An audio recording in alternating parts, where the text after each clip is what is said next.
झेप मराठी, आरसा महाराष्ट्राचा। धुळ्यातील निखिल पाटील हत्या प्रकरणाचा लागला निकाल। प्रकरणातील 3ही आरोपींना आजीवन कारावासाची शिक्षा। साक्षीदार फितूर झाले तरी पुराव्यांवरून ठोठवली शिक्षा।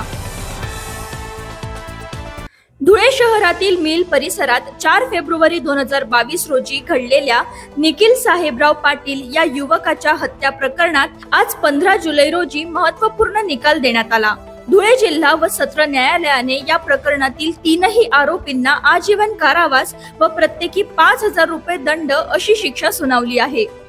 निखिल पाटील याच्या हत्येच्या खटल्यात आरोपी मयूर मच्छिंद्र शार्दूल, मनोज मच्छिंद्र शार्दूल आणि मुकेश मच्छिंद्र शार्दूल या तिघांविरोधात धुळे शहर पोलीस ठाण्यात खुनाचा गुन्हा दाखल झाला होता।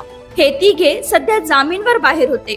या प्रकरणाची सुनावणी सत्र न्यायालयात सुरू असताना एकूण 12 साक्षीदार तपासण्यात आले। मात्र निखिल पाटीलच्या आई, भाऊ आणि दोन्ही मामा असे 4 महत्त्वाचे साक्षीदार न्यायालयात फितूर झाले।